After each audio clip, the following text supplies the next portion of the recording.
I have a younger brother, Caleb, who has absolutely despised me all my life. If you were wondering, maybe it was out of jealousy, well, you were wrong. I wasn't the favored child. He was, so he had nothing to feel jealous about. Let me give you some context. My mom has always pampered my younger brother. He was the golden child in our family. Mom would make his meals, do his laundry, and even ask me to assist with his schoolwork. I was expected to help out just because he's family, but the same courtesy was never extended to me. I came to accept it as I was quite independent. Perhaps it was partly my fault for accommodating his wants and needs without reciprocation. He never lent a hand when I needed it and reached out to me only when he wanted something from me. I was a quiet, introverted kid who liked to study and keep to myself, while he was exactly like our dad, rough and loud. I also tend to be straightforward and honest, not sugarcoating things and saying it like it is. I believe my mother might have developed some negative perception of me as a result of my childhood. As a result, he was everyone's favorite in our family. I didn't mind that when we were growing up. The trouble arose when he found a way to sort of bully me or mock me for being different from him. He would mock me for height or the fact that I was wearing glasses. He would sneak into my room and try to read my diary so then he could complain to my mom about anything I had written. I would yell at him and complain to my parents about him invading my privacy, but they would laugh it off, telling me how it was not a big deal. He did more terrible things, like nearly breaking my glasses and putting nasty things in my food. He had even once put little stones in my cereal, but luckily I found them before it could have hurt my teeth. I told my mom, but she brushed it off, saying this is how brothers bond. Every time we would fight, Caleb would insult me knowingly, focusing on all my insecurities. He and I went to the same school, so he was aware that I was being bullied by a couple of kids, and he would show support to those kids instead of supporting me. He would join them in calling me names like the ugly loser or hairy monkey, and encouraging the bullies to physically harm me because, according to him, I was just a big failure. Another time we had a fight about something I can't remember, but it was probably something silly, and at the end of the fight he told me to kill myself. Other insults I could brush off easily, but that one really hurt because I was struggling with my mental health during that time. I'm doing better now. It just sucked to hear that my own brother wanted me to die. Dad was often at work and Mom didn't seem to care much. She even scolded me once, claiming it was my fault for playing and irritating him. Things got progressively worse. There was a time he attempted to burn my hair when we were in high school, and shockingly, Mom sided with him, insisting he was just playing. Who plays like that? Seriously? Fortunately, Dad eventually took my side and pointed out that they had some serious issues. He threatened to call the police on Caleb. This was an eye-opening moment for my brother because until then he had never been reprimanded for any of his actions. He was really taken aback, and my dad continued to tell him how enough was enough and that he needed to start respecting his older brother. Later, Dad came into my room and talked to me. I had never expected my dad to support him because he always told Caleb while he was growing up how similar both of them were, which was true. Dad told me that he had patiently waited for years for Caleb to grow up, thinking maybe he was just being an immature kid. But he was slowly starting to realize that Caleb was becoming a big bully. When I heard my dad say this, I felt so validated that I almost broke down in tears.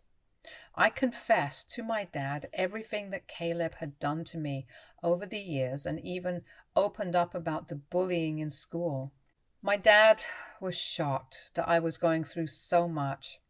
The next day, he went and talked to the principal, so my bullies could be warned about severe consequences if they continued. Later in the evening, my dad enrolled me in mixed martial arts at our local gym, and he told me that I needed to man up and stand up to bullies in my life. I will admit that a nerdy kid like me trying to learn to fight must have been laughable to watch. However, like everything in my life, I am very focused when I want to learn something. I carved out time from my studies so I could work out every day and go to the mixed martial arts classes. Not to brag, but it completely changed my life and my physique.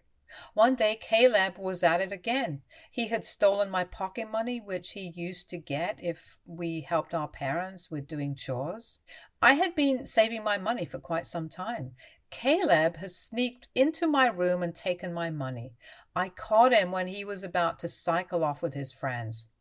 I firmly told him to give me back my money since he knew stealing was wrong, but Caleb snickered and taunted that all I could do was run to Daddy for help. I don't know what came over me, but I gave Caleb a resounding punch to his face. He was stunned in silence as he fell backwards on the ground. I picked him up and took out my money from his trouser pocket and then threw him back down on the ground. Caleb started to cry loudly like a little baby. It was comical to see a teenage boy crying on the ground. However, my mother came running out the door, hearing her baby boy, to help him up and find out what had happened. When she learned that I had fought with him, she was surprised and then started to reprimand me. She told me that as an older brother, I should teach better things to Caleb, while Caleb seemed to be enjoying seeing me being chastised. My mother also complained to my dad about how I had thrashed Caleb up and how I needed to be controlled. My dad grimly asked both of us to explain ourselves.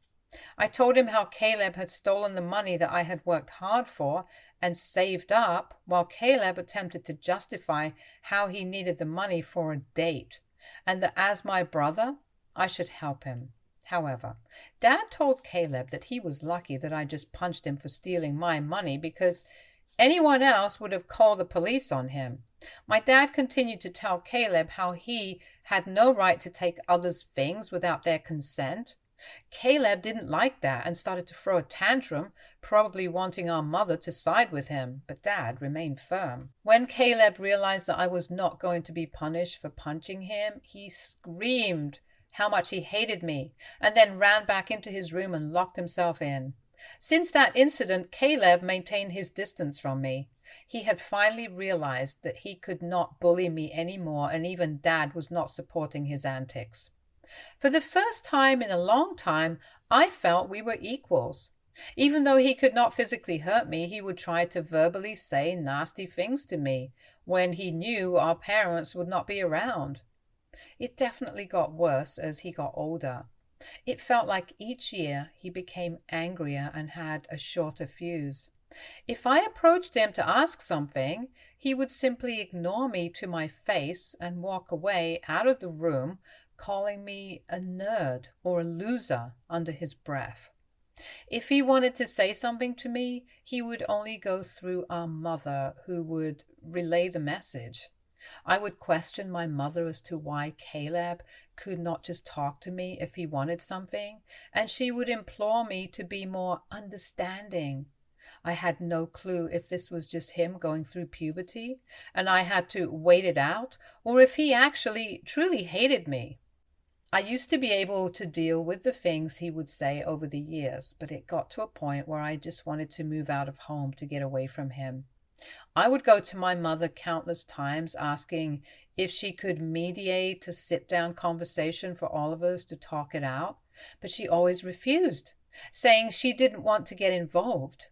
I even asked for her opinion on why he treated me that way, but she would just brush off the question. Eventually, I went away to my dream university since I was a grade A student and was even qualified for a scholarship. My dad threw a party for me and my mom seemed proud of me also. However, Caleb remained aloof and distant, barely acknowledging my achievements. The day I left for university was a mix of excitement for the future and relief to escape the toxic environment at home. The first few months at the university were liberating. I made new friends, enjoyed my classes, and started to build a life separate from the oppressive atmosphere I had experienced growing up. The constant fear of Caleb's verbal attacks lifted, and I felt a newfound sense of peace. I began dating my wife, Karen, when we were both in the second year of our university. My friend introduced us at a frat party, and we clicked right away. Coming from a religious family, having kids without being married was a big no-no. However, we found out she was pregnant when we were in the last year of our university, which prompted us to get married as soon as we graduated. Our wedding was a small but peaceful ceremony. Our parents were happy for us, and we had a good time at our wedding. At that moment, I believed she was the love of my life. I always held the mindset that I wanted monogamy in life, one woman to come home to and be with for the long haul. Despite women trying to engage with me over the years, I never pursued anything because I was genuinely content in my marriage.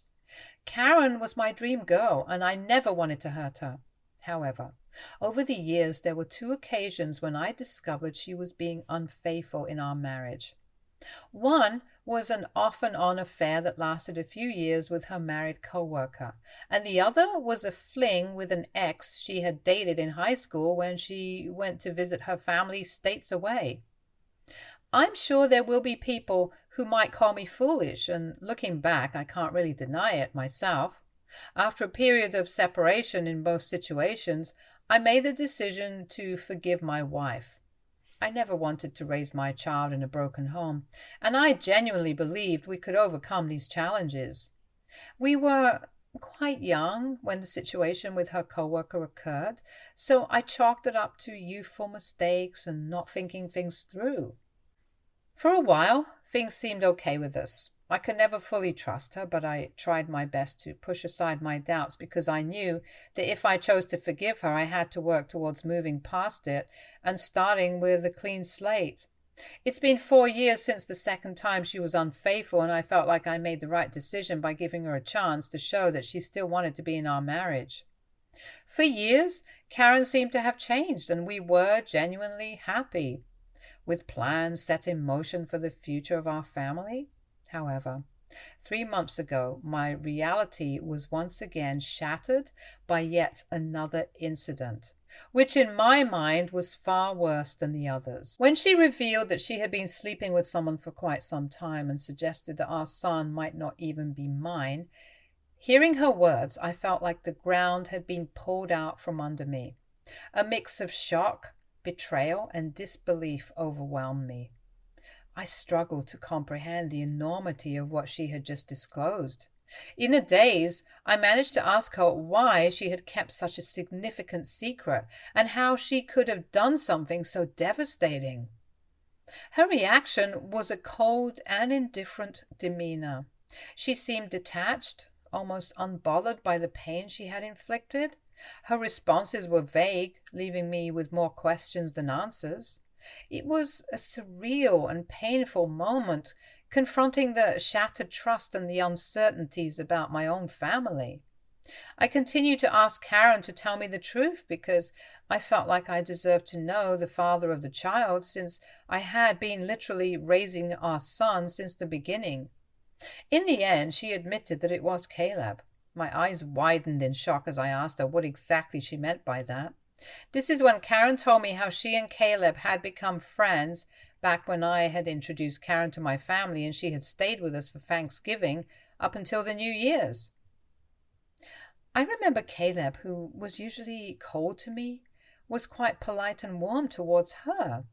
I was glad, since I did not want to make Karen feel unwelcome.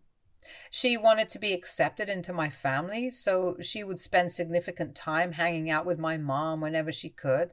She noticed that Caleb and I were not that close and questioned me about it.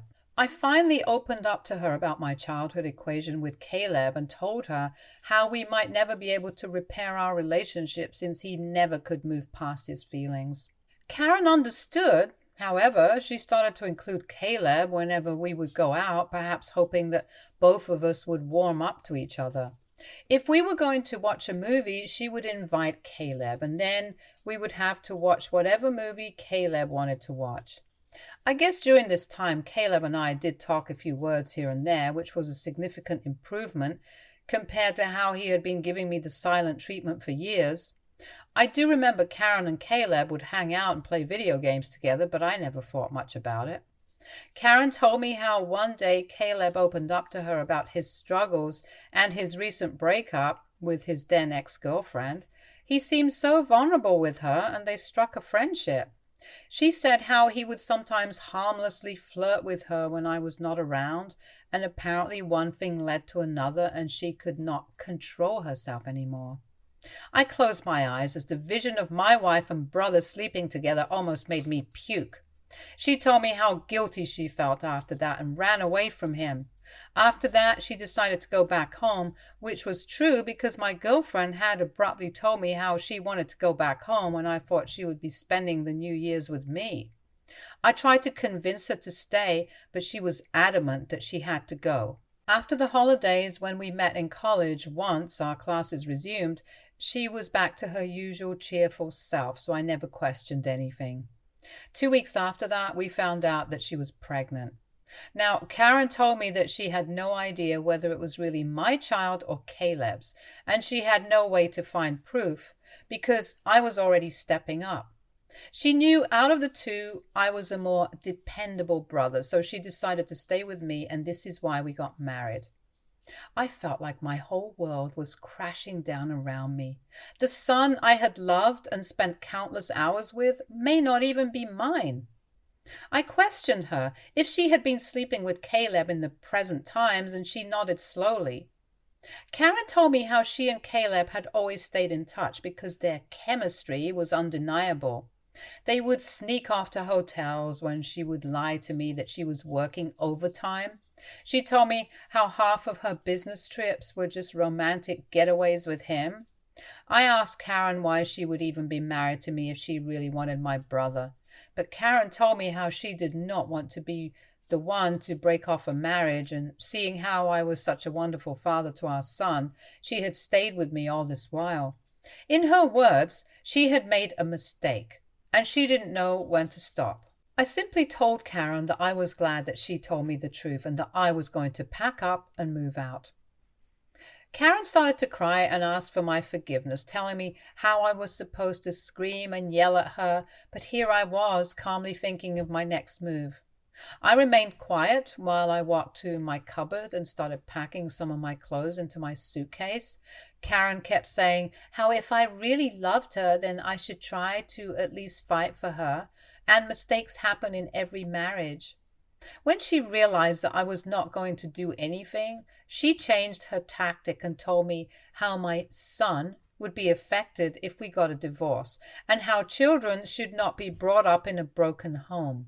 I reminded her how I may not even be the father, which then reduced her to tears, and she started to yell at me about being cruel and how I could easily walk away when I had been there for the child since his birth. It seemed like my wife believed there was nothing that could make me want out of our marriage. I guess it was partly my fault for letting a lot slide in the past. While I did have some love for her, it felt more like it stemmed from the fact that I thought we had a son together and had been together since college.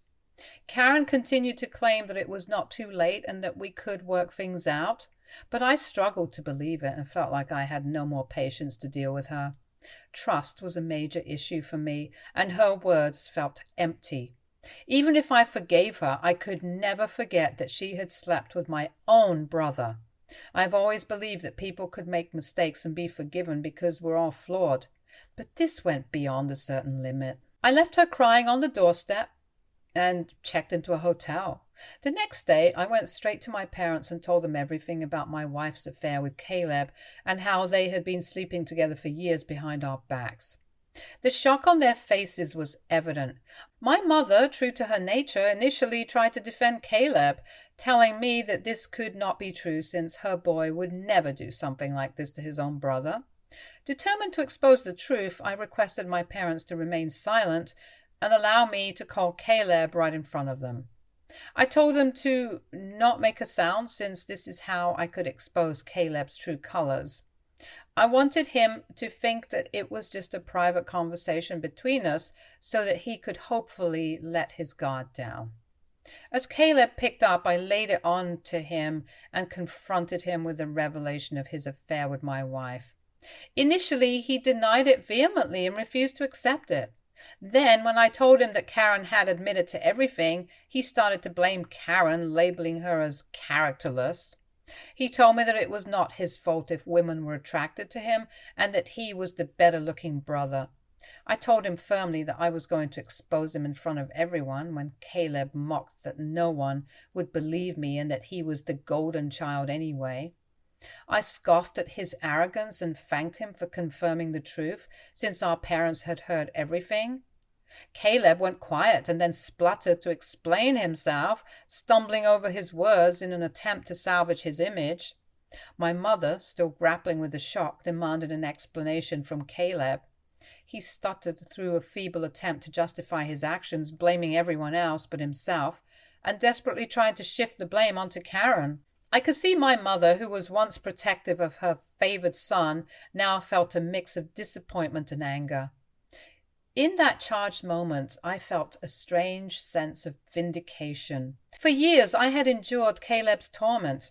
Now the truth had come to light and the roles were reversed. It was Caleb who stood exposed.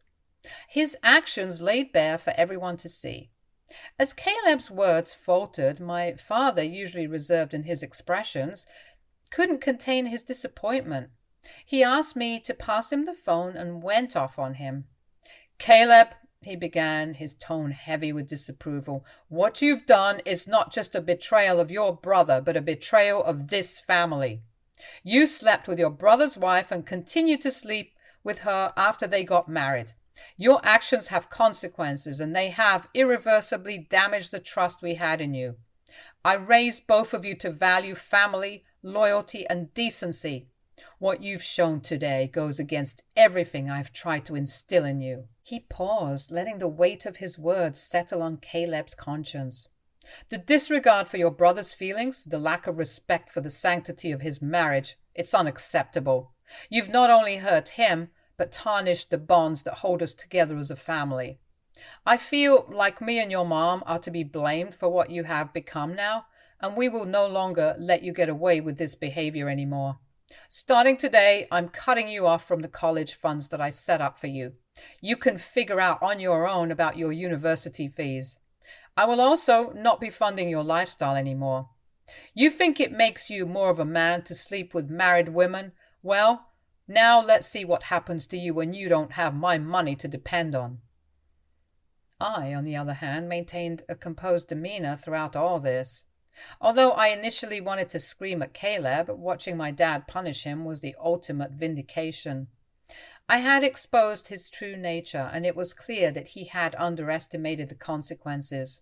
Caleb, persistent in his protests, continued to justify himself, but my father swiftly ended the call, shutting down Caleb's attempts to explain away his actions. My mom came up to me and hugged me.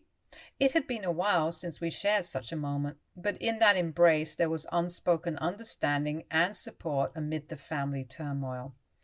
She apologized to me that she had not believed me all this time. I felt like my 14-year-old self would never have imagined this moment, being vindicated and embraced by my mother. After that, my dad helped me find a good lawyer so I could divorce Karen. She and her lawyer tried to fight dirty by asking me for alimony, since I earned more than her, but luckily her affair played heavily in my favor. We also had a paternity test for my son, and it was determined that Caleb was indeed the father of the child. I can't begin to write how painful it was for me to digest this news. It was worse than when Karen told me that she had been cheating on me. I felt so pissed that my son didn't belong to me. However, I guess God works in mysterious ways, because I decided to stay strong throughout all this. Karen begged me that I should keep visiting my son since he should not be punished for all this, but I just could not bear to see him. He reminded me of Caleb, and I hated it. After my divorce was finalized and I was finally free, I moved into my own bachelor pad.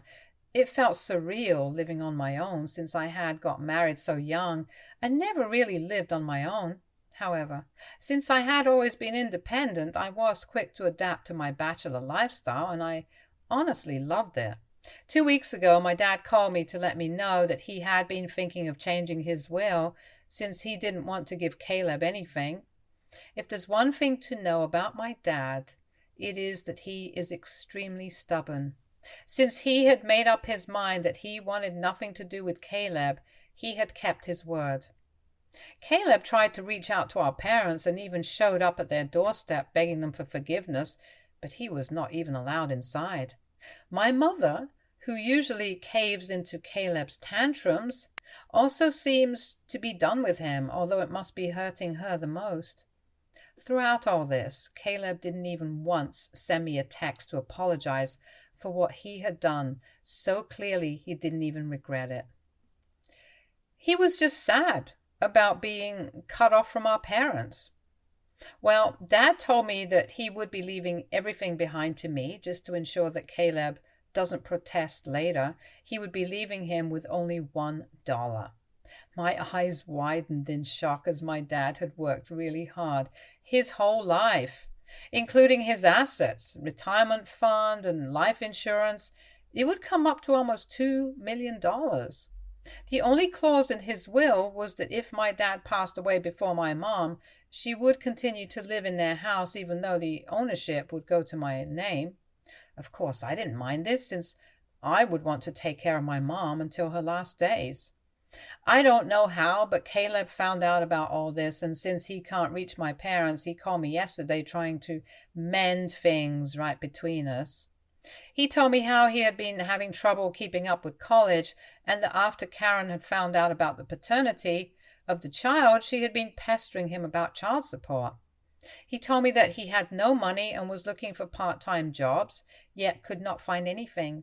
He begged me to talk to our family so we could start fresh, since he really needed my help. I started to laugh at his face and told him that I was so done with him that he should have thought about all this before sleeping with my wife and getting her pregnant. Caleb started to argue that I was being unfair and that she was to blame also, to which I agreed and reminded him how I did divorce her. And now she was his responsibility, so he should not be calling me complaining about her or her child, since this was the consequence of his own actions. Caleb started to raise his voice, but I cut him off and reminded him that he was no longer the favored child in the family, but the black sheep who slept with his own brother's wife. Caleb started to cry at this point and told me how everyone had been shitting on him, including our grandparents and relatives, which was true, but this was no longer my concern. I told him that we were done and to never call me again, since I was no longer his brother. Since then, I have been replaying the conversation over and over in my head. Although I hate my brother, I had never heard him cry, at least not since we grew up. I won't lie, but it did hurt me a bit that he was this helpless. So I guess I am here to ask if I should talk to our parents about him, or would I be an a-hole if I don't? Update 1. Hi everyone. A lot of you have been asking me as to why I am no longer in contact with my son, Henry, and some of you have also called me cruel.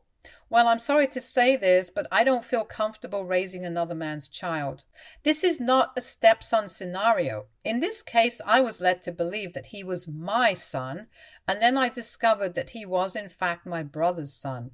Of course, I am hurt, and I have cried over it for days, but then the reason I don't want any contact with Henry is because I no longer want Karen in my life. If I talk to her child, she will find a way to snake her way into my life again, and I need my own space. You can call me cruel or selfish, but I can't see him ever again, or at least until a very long time. Update 2. Most of you have correctly guessed that it was in fact my mother who told Caleb about my dad changing his will, and he called me as a last resort to mend things.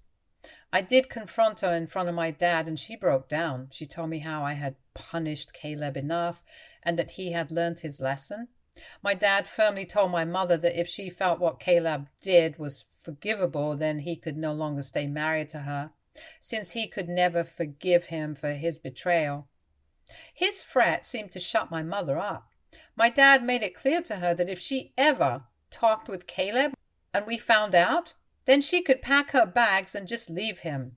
Like I said, my dad is a very stubborn guy. Hopefully my mother will learn from her mistakes. Update 3. Hi Reddit. It's been 5 months since my last update. My relationship with my parents has improved in the last couple of months. My dad and I go golfing every weekend, and he behaves with me more like a buddy than my own father. My mother, even though she misses Caleb, has stayed away from him. Last I heard about Caleb was from my cousin, who told me how Caleb had been asking everyone for money and in the end had to drop out of college when he could not afford to pay his fees anymore. Him and Karen are living together, and he even has a job as a part-time mechanic, apparently. I think they are raising Henry together, which is a good thing, I guess. I never bring up Caleb in my discussion with my parents, and neither do they. For everyone asking, I am doing quite well. I was promoted at my job 2 months ago, so my salary has improved significantly. I haven't been dating anyone since I feel like I need time and space to heal. I have been going for a few therapy classes, so I guess we will see how that works out. Stay tuned for more stories from Argo Relationships.